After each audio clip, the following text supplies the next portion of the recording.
ساتھ رشتہ بنائیں، استغفار پڑھیں۔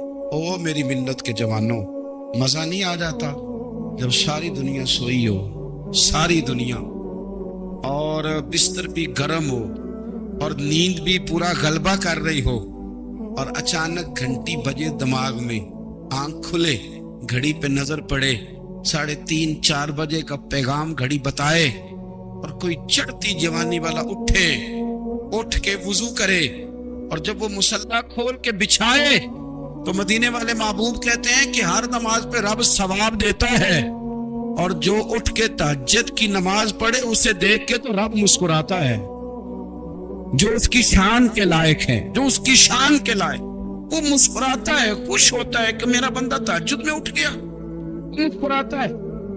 کاش ہماری صبحیں کبھی اپنے مالک کے نام ہو جائیں۔ یہ نبی کریم نے وعدہ کیا ہے کہ تو سورت واقعہ پڑھ، تیرے گھر میں فاقہ نہیں آئے۔ حضرت عبداللہ ابن مسعود رضی اللہ تعالیٰ عنہ بیمار تھے تو حضرت عثمان غنی رضی اللہ تعالیٰ عنہ تیمارداری کے لیے تشریف لے گئے، اور جا کر کے کہا کہ آپ بڑے بیمار ہیں، آپ کی بیٹیاں زیادہ ہیں، میں چاہتا ہوں کہ خزانے میں سے کچھ مدد کروں۔ تو سیدنا عبداللہ ابن مسعود رضی اللہ تعالیٰ عنہ اٹھ کے بیٹھ گئے اور کہنے لگے، امیر المومنین، اللہ آپ کو میری طرف سے، میری بیٹیوں کی طرف سے پھر ترسیلہ دے، میری بیٹیوں کو کسی خزانے کی ضرورت نہیں، میں نے انہیں خزانہ دے دیا ہے۔ کہا جناب آپ نے کون سا خزانہ دیا ہے، میں آپ کے مالی معاملات کو جانتا ہوں۔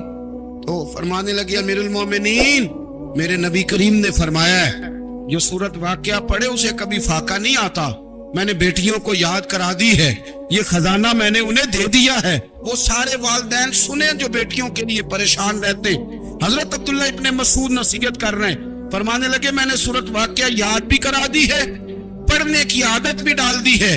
حضور نے فرمایا ہے جو سورت واقعہ پڑھے اسے فاقہ نہیں آتا۔ کہنے لگے چاند تو اپنی جگہ چھوڑ سکتا ہے، سورج گر سکتا ہے، تارے ٹوٹ سکتے ہیں، پر مدینے والے رسول کی بات غلط نہیں ہو سکتی۔ حضور نے فرمایا فاقہ نہیں آئے گا تو انشاءاللہ کبھی بھی نہیں آئے گا۔ ایک بزرگ فرماتے ہیں میں نے دعا مانگنے کا طریقہ اپنی بیوی سے سیکھا، دعا مانگنے کا طریقہ اپنی، سیکھنے والے تو اپنے بچوں سے بھی سیکھ لیتے ہیں، سیکھنے والے تو ہر ایک سے سیکھتے ہیں۔ وہ کہتے ہیں میں نے دعا مانگنے کا سلیقہ اپنی بیوی سے سیکھا ہے۔ حضرت وہ کس طرح؟ فرمانے لگے میری بیوی نے نا مجھے کوئی کام بتایا، کچھ پیسوں کی ضرورت کے لیے کہا، تو میں نے اسے کہا کہ بھئی ابھی میرے پاس نہیں ہے، کچھ دنوں میں آتے ہیں تو میں دے دوں گا۔ عورتوں کی عادت ہوتی ہے وہ بار بار یاد کراتی ہیں، 2-4 دنوں کے بعد پھر اس نے کہا حضرت وہ میں نے کہا تھا کچھ پیسے، میں نے اسے کہا کہ ابھی میرے پاس نہیں ہے، کچھ دنوں میں ملتے ہیں تو میں تمہیں دے دوں گا۔ اس نے کچھ دنوں کے بعد پھر کہا حضور وہ میں نے کچھ پیسے کہے تھے۔ فرماتے میں نے ڈانٹ دیا، میں نے کہا کہ کیا تو روز مجھے شرمندہ کرتی ہے، کہا نا میرے پاس نہیں ہے، ہوں گے تو دے دوں گا، تو روز یاد کراتی ہے۔ فرماتے اس نے پہلے تو میری ڈانٹ کو سہا، پھر میرے سخت جملوں نے اس کی آنکھوں میں آنسو پیدا کر دیے، پھر اس نے اپنے آنچل میں اپنے اس دکھ کو سمیٹا، اور پھر اس نے ایک جملہ کہا تو میں رو پڑا، اور مجھے اپنے رب سے مانگنے کا طریقہ آ گیا۔ مجھے کہنے لگی حضرت جی آپ نے ڈانٹ دیا، میں نے سہ لیا، پر آپ بھی میرے شوہر ہیں، بتائیں نا آپ سے نہ کہوں تو میں کس سے جا کے کہوں۔ فرماتے ہیں میں رو پڑا، اور میں کھل کے رویا، اور میں تڑپ کے رویا، اور پھر میری سسکیاں بند گئیں۔ تو مجھے کہنے لگی آپ کو کیا ہوا؟ میں نے کہا مجھے بھی دعا مانگنی آ گئی ہے، جب میں اسے کہوں گا نا اللہ تو ہی میرا رب ہے، میں تجھ سے نہ کہوں تو میں کس سے جا کے کہوں؟ میں کیوں کسی بندے سے سوال کروں؟ میں کیوں کسی دنیا دار سے کہوں؟ میں تیرے بندوں کا، نیک بندوں کا وسیلہ لے کے، تیرے محبوب کی غلامی لے کے تیری بارگاہ میں آیا، تجھ سے نہ مانگوں تو کس سے مانگوں؟ سمجھ آ گئی ہے جب میں اس رنگ میں مانگوں گا تو پھر رب میرے اوپر بڑی فضل فرمائے، وہ میرے اوپر بڑی رحمت کرے گا، وہ میرے لیے آسانیاں کرے۔ عزیز دوستو، ہم اس طرح کرنے لگ گئے ہیں کہ ہم نے نا اپنے تعلقات پر اعتماد کرنا شروع کر دیا ہے۔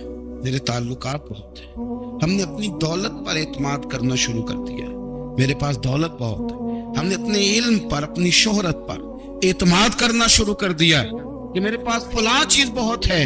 یاد رکھنا جب بے نیاز اپنی صفت بے نیازی دکھاتا ہے تو بڑی بڑی دولتوں والے مجبور نظر آتے. بھائیو، جب انسان کا رشتہ اپنے مالک کے ساتھ ہوتا ہے پھر تو غم بھی کچھ نہیں کہتے، پریشانیاں بھی کچھ نہیں کہتی، پھر تو زندگی صبر والی، پھر تو زندگی توکل والی، پھر تو زندگی بھروسے والی. پھر انسان اپنے آپ کو رسوا نہیں کرتا. دنیا داروں سے امیدیں اس کی ختم ہو جاتی، امیدیں اللہ رسول سے لگا لیتا، مضبوط ہو جاتا ہے، مضبوط، طاقتور ہو جاتا ہے، خوددار ہو جاتا ہے، باوقار باعزت ہو جاتا ہے. حضرت بہلول دانا رحمت اللہ علیہ بیٹھے تھے تو ہارون رشید حج کر کے آ رہا تھا. تو رستے میں حضرت شیخ سے ملاقات ہو گئی تو السلام علیکم کے بعد کہنے لگا حضور کوئی حکم ہو تو بتائیے گا.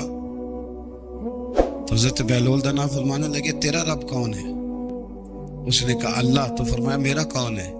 کہا اللہ. فرمانے لگے تو بڑا ہی بیوقوف ہے، کیا تو یہ سمجھتا ہے کہ رب ہارون رشید کو تو دے گا اور بہلول دانا کو بھول جائے گا؟ تیرا بھی وہی رب ہے، میرا بھی وہی رب ہے. اس نے اگر تجھے دے کے آزمایا ہے تو ہو سکتا ہے مجھے نہ دے کے آزما رہا ہو. جب اس کی حکمت کے تقاضے ہوئے تو عطا کرے گا اور دے گا. تو جا اپنا کام کر. بھائی، اپنی روحانی زندگی، اپنی عبادات، اپنے وظائف، اپنے روزمرہ کے معاملات، اپنی دعائیں، اپنا استغفار. دیکھو مشکل کام تو نہیں 2 رکوع ہیں سورہ واقعہ کے اگر رات کو پڑھ لی جائے تو. میں کس طرح یہ بات بیان کروں کہ تعویذ بانٹنا آسان ہے اور وظیفہ بتانا مشکل ہے. سارا دن تعویذ بانٹیں تو لوگ لینے کو تیار ہیں، اور اگر آپ وظیفہ بتائیں تو کہتے ہیں تو مشکل کام. او خدا کے بندے، اگر آپ کا تعلق قرآن پاک کے ساتھ مضبوط ہو، قرآن پاک کے ساتھ اگر آپ کا رشتہ ہو، لوگ سفارشیں ڈھونڈتے ہیں نا دنیا میں، کوئی تعلق مل جائے تو میرا کام ہو جائے. دنیا میں اتنا مشکل معاملہ ہے، آخرت میں مجھے بتائیے گا کتنا مشکل معاملہ ہوگا. میرے نبی پاک صلی اللہ تعالی علیہ وسلم نے فرمایا جو لوگ سورہ ملک پڑھا کرتے تھے نا، سورہ ملک، یہ سورت ملک قیامت میں ان کی سفارش کرے گی، اور اس طرح کرے گی کہ کہے گی اے اللہ یا اس بندے کو جنت میں داخل کر دے یا مجھے قرآن پاک سے علیحدہ کر. تو رب فرمائے گا جا اس کا دامن تھام کے اسے جنت تک پہنچایا. آپ بات کو سمجھیں، جب آپ کے